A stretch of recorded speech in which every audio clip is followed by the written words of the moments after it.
Hello and welcome back to Around the Block, and today it's the mysterious case of what on earth happened to RB Leipzig. I've not got a clue. I can't take credit for the thumbnail either. Dave in the Discord, he put that together and I think it's amazing. So if you're not in Discord, get down in the link in the description to the Discord, join Discord and you can chat with everyone about Around the Block, because quite frankly, we've been having some big discussions as to what's been going on with RB Leipzig. If you weren't here for yesterday's episode, or you just don't know what happened with RB Leipzig, we don't either, because he's just somehow left the club all of a sudden. And I don't know why.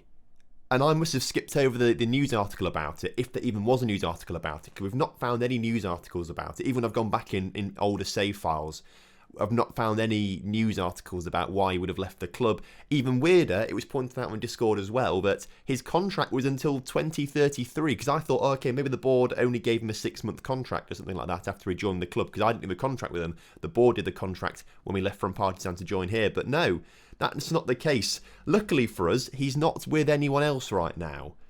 But does he want to start a new contract with us yet? No, he still doesn't. He's not interested in a new contract yet.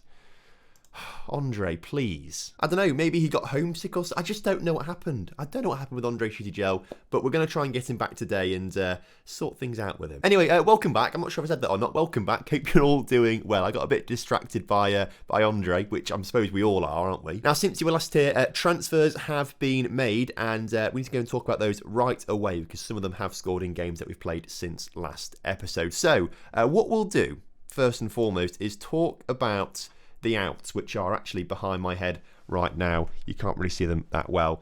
So we saw Tyler Adams leave to Schalke last time for £5 million and Danny Olmo leave to Shandong for £20 million. Both those players were having their contracts expired at the end of the season. We were going to lose them on a free transfer, so to get £25 million for them was really, really good. And a few guys of you in the comment section thought that was really good as well.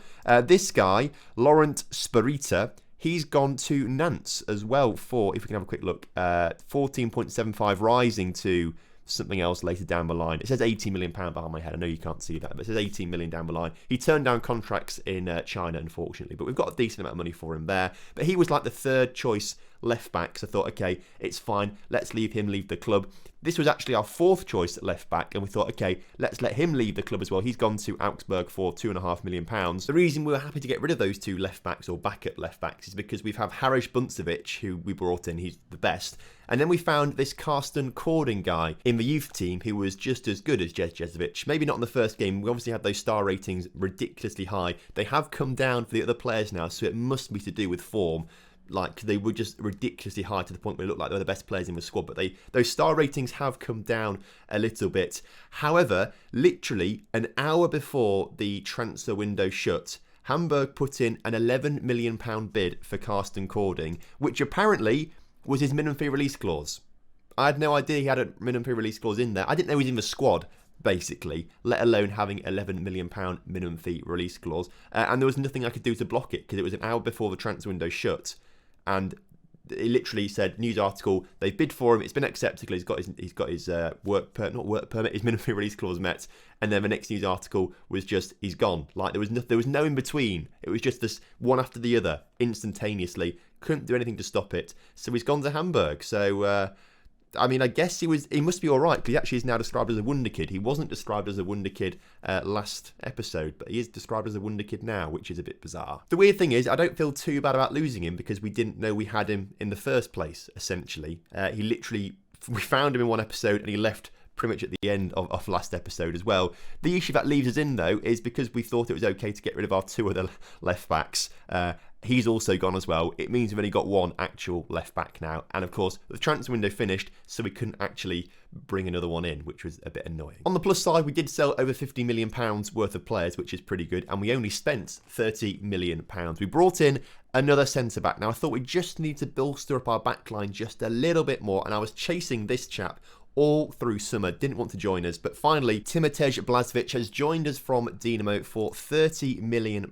Looks like a really solid player. Technicals leave a little to be desired for, I must say, but those physicals, those mentals look absolutely fantastic. Only 22 years old as well, so he's got a little room to grow too, on a pretty decent contract for his age and the length of the contract as well. Has played really well at Dinamo all his career pretty much. particularly though the past 3 seasons with really good ratings. So hopefully for us, he'll be superb. And of course, after selling Dani Olmo, we had to get a replacement in. We tried to sign this guy on a permanent deal, but it was just far too expensive in the end. So we've got him on loan instead from Barcelona.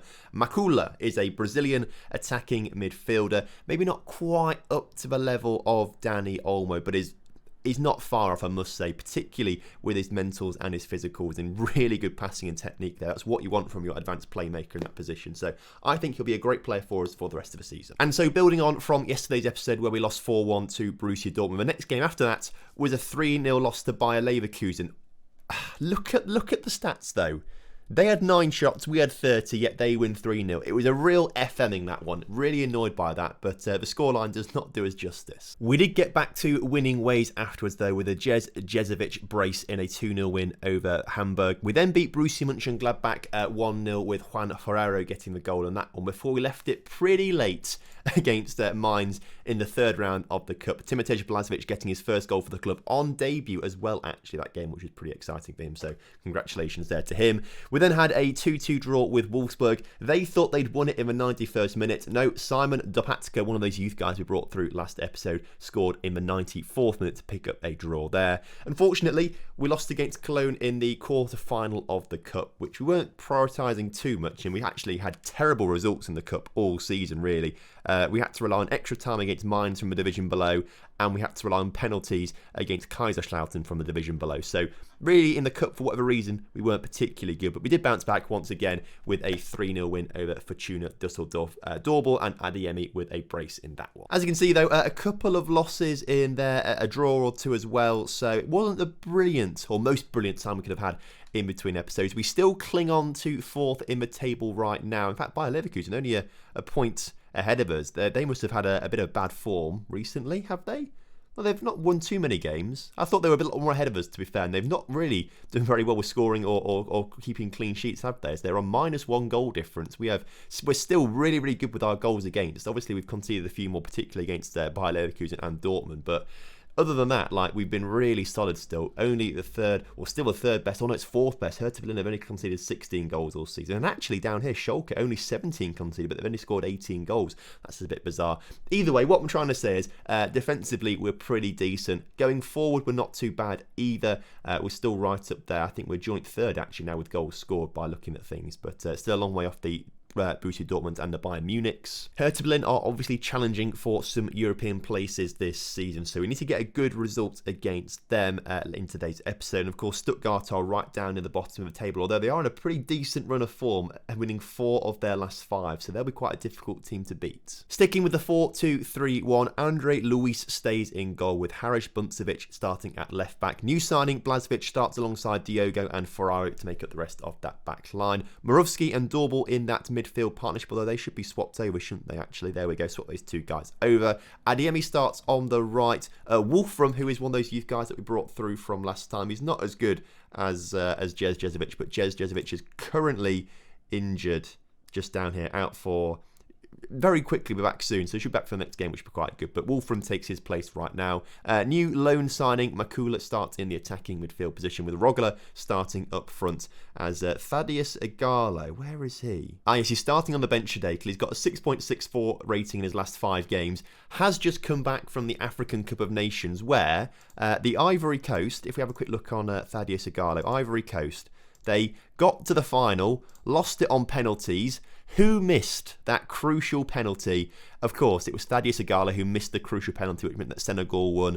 I assume now Thaddeus Igalo is never going to be the same man again. He's missed that penalty, lost his nation the Continental Trophy, and he's going to be just crying for the rest of his life, I imagine. So we might have a bit of a tough time with Thaddeus soon. Right, kickoff is upon us here today then. The home game against Hertha Berlin. We need to be scoring goals in this one. Of course, we have seen already in today's episode that Hertha Berlin do have a pretty decent defensive record. So they're going to be quite a tough team to break down. But hopefully at home, we've got the firepower to do it. The only issue I sort of have is, yes, we have got the 3rd most amount of goals, or joint 3rd most amount of goals in the league.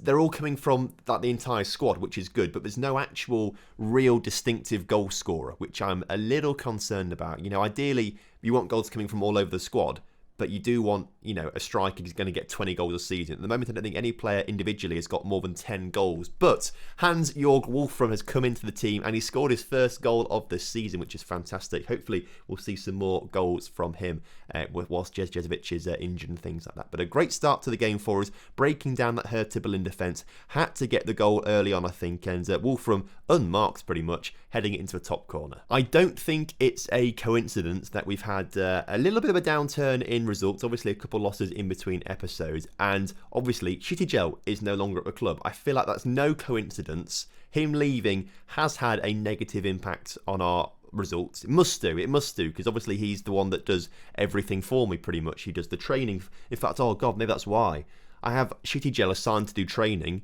I think it's probably gone back to me now rather than someone else.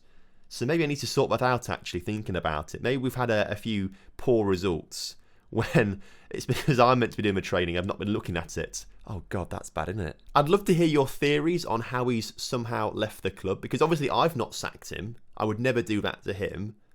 It sort of just went under my radar. And you would have thought I'd seen a news article about it, and it can't have been that long ago. Because obviously we saw it last episode when he wasn't available to do a team talk. And that he had been there to do team talks in between episodes. So I just don't quite know what happened to Shtygel and why he's no longer at the club. I won't lie, I do miss him. You know, I've cried every night since. In-game nights I'm using as well, so it's like every 2 minutes I've got to cry. But real life nights as well. It kept me up last night, crying all throughout it. You know. And you know, I need him here. Someone's injured in our team. I've not noticed it. I need Shtygel to tell me. I need Shtygel to pop up on the top of the screen to tell me that someone's injured. As Doorbell gets it into Morovsky, out to Adeyemi. A nice little counter-attack coming right now. Maybe it's Adeyemi into the area. Can he just square it? Square it. Rogler's there. I think he might be offside. No, the linesman's running back towards the centre circle-ish. What of this line? What's this line? The halfway line. Why was I so confused about that? He's running back there. Either way, Lucas Rogler gets his 6th of the season. Great bit of play from Adeyemi. And in this situation, you always expect your wingers to shoot, because they always seem to do that in this version of Football Manager. But actually quite nice to see him cross the ball there, which is great. Makula is injured. Let's get him off for this guy. Karamonko. He just sort of lingers around our team for a little while. We've never really used him. He's actually not that bad in terms of potential, but he just never gets used because the team is so bloody big. But with 15 minutes to go, 2-0 up against Hertha Berlin, I think Shtygel would be proud of us. I kind of hope he's just trying to play hard to get. And like, he's not just suddenly hating the club for leaving or something like that. Like, I hope it's nothing serious. Like, just given like 2 or 3 months to cool off, he'll come back to the club and he'll be fine. But you know, I kind of hope he's watching these games crying or something like that. You know, he's watching his TV screen at home, eating some popcorn or something, but crying into the popcorn because he can't be here. But he's got principles and he's left the club for some reason. Like, I just don't know what's gone on with him. You could really make a music video out of this situation, I reckon. Honestly, you could make a really good music video, like a sad song music video about this situation of Shtygel leaving and we just don't know why. But what if he's left for a good reason? He couldn't tell us. Like, what if the reason was something like, obviously, maybe his bribing days have caught up with him and he's been told to leave the club, otherwise something's going to happen to me, maybe. Maybe he's doing it to protect me. I haven't thought of that before. I think that must be what he's doing. He's trying to protect me in some way. Adeyemi just scores a really good goal. I've got it. Literally got it. The only plausible situation I can see of him leaving the club and sort of not telling anyone about it is because he's trying to protect me from something. That's quite worrying, actually. Or is he on a secret KGB mission or something? Is that what it is? Like a secret KGB mission? Could be. Yeah, I mean, I wouldn't put it past him. Andrei Shtygel, world super spy. You know, maybe he's actually infiltrating the gambling rings or the match fixing rings. Maybe that's either way. We won that game 3-0, by the way. I just sort of skipped past the end of it a little bit because I was just too concerned about old Shtygel. Makula's out for 4 to 6 days. It's not too much of an issue as Jezovic returns to training. 5 games in a row unbeaten now, which is pretty good. Stuttgart coming up next. Hopefully a big victory against them. Andre, where are you? Andre, where are you? Oh, Andre.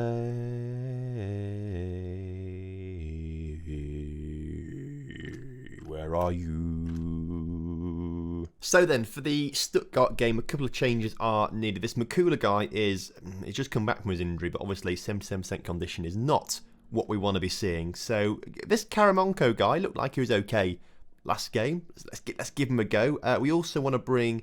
let's get Horvath onto the bench as well. He's had a little knock as well. But Jezovic on for Wolfram, who will also put on the bench as well for the goalkeeper. Doesn't need to be on there, I suppose. Right, good stuff. That's the team. Get a win. How do I say do it for Shtygel? He's risking his life for us. How do I say do it for Shtygel?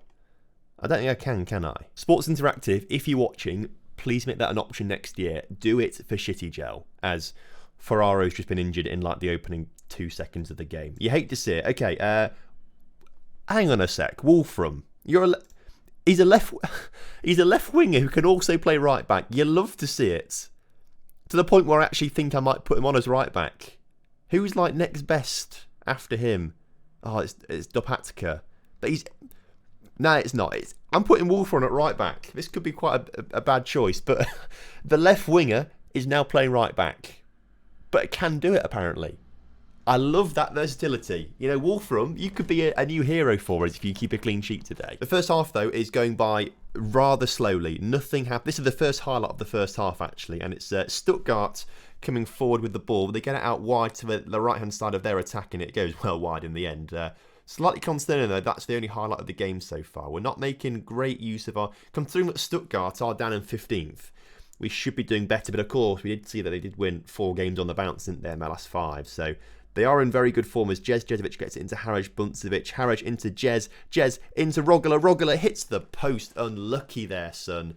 Keep it up, and you might be scoring some more goals. Throw in for us on the left-hand side of our attack. Jez can't quite get the cross in, and it's going to be a chance for Stuttgart to come forward, I think, as Kone gives the ball to Rogala. Rogala... Oh, it hits the post again. Rogala, you are so unlucky today. But I'm not very pleased with that first half performance. We need to be scoring some goals, so I'm going to go aggressive at half-time. You know, channel my inner Shtygel and just give him it. No, Shtygel wouldn't ever hurt a fly, would he? He wouldn't hurt a fly. He'd never go aggressive. Shtygel's the kind of guy, oh, Rogala's injured now. Okay. Thaddeus, you've not played since you came back from the African Cup of Nations. And I know you didn't, you missed a penalty there and it wasn't great. But I'm going to trust you. Okay? In fact, I'm going to give you a little pep talk as well. Alright? I've got faith in you. Go out there and make a difference. He looked happy. He looked happy with that. Okay, he looked happy. That's alright. Come on, Thaddeus. Score us the winner. I mean, we'll not put you not on penalties. You know, if it's a penalty, you're not scoring the winner. But, you know, if you can score from open play... That would be great. He did score a few, a couple of goals for the Ivory Coast on their route to the final. Just missed the crucial one, the crucial goal he had to score. He missed that one, and that's going to affect him massively, I feel. I mean, we had a news article saying that it wouldn't, but I think it's going to. I mean, it would, wouldn't it? It really, really would. Like imagine all that pressure on you. You miss the penalty, you lose it. It's your fault. It all comes back to you. They scored all their penalty. I mean, arguably the keeper hasn't done his job, has he? If the other team has scored all their penalties, but at the same time, you've got to score, and you don't score it. And right now, lads, very attacking. Why can't the shout button's broken? I've noticed as well. You just press shout, and then all of a sudden it just picks one at random. Let's press play. Anything happening? Nothing happening. I haven't done a shout. Why can I not pick one? And I've just wasted 10 minutes of time there, basically. Oh, God. Jez has played terribly. Adeyemi has played terribly. Zoltan, on you come, as a striker. And this guy can also be a striker. Go on, then. Go on, lads. All advance forwards, please. Advance forwards. There we go. That'll do. That'll do. We've got a bit of a hole on the right-hand side, which they might... take advantage of right now. They don't, which is good. A draw isn't what we want, I've got to say. We should have won, but again, Stuttgart are in really, really good form right now and are doing very well. So it's not the worst result, and we do actually move up to 4th or 3rd in the table by looks of things, because Bayer Leverkusen lost, I presume. So actually, we do move up the table, so it's not all that bad. Rogala out for 4 to 6 weeks. That's rather annoying, because he's been a very good striker for us recently. Ferraro, how bad's his injury? 3 to 4 weeks as well, so maybe that Wolf guy can keep playing at right back for quite a while. Fadio Sigalo vows to end his goal drought. He's played 6 hours of competitive football now without finding the net. That's a little worrying. Same with Zoltan Horvath. He's gone 8 matches now without scoring. Although they're not starting the games. It's more like they've come off the bench and things like that. But yes, I agree, you boys do need to start scoring some more goals. Thaddeus just hasn't really adapted that well to the Bundesliga. It might take a year for him to adapt, but it didn't really take him that long to adapt to Partizan, did it? You know, he got 20 goals in his first season and then 42 in his second season. You know, he doubles it every season. So we might get 8 goals out of him next season at this rate, which is still not good enough. Either way, next episode, I think we'll come back for the Hoffenheim and the Bayern Munich game, because obviously we haven't played Bayern Munich on an episode yet, and then we're very close to the end of the season at that stage as well. So actually what we might do is Bayern Munich, Augsburg, England. We might do all 4, to be fair. Why not? We could do all 4 until we're like guaranteed a European place or something like that. That'd be quite interesting. So maybe a 4-game special for you tomorrow. Either way, if you have enjoyed today's episode, please do drop a like on the video for me. And of course, subscribe to the channel if you're new around here. And I'll see you next time. Have a good one. Goodbye.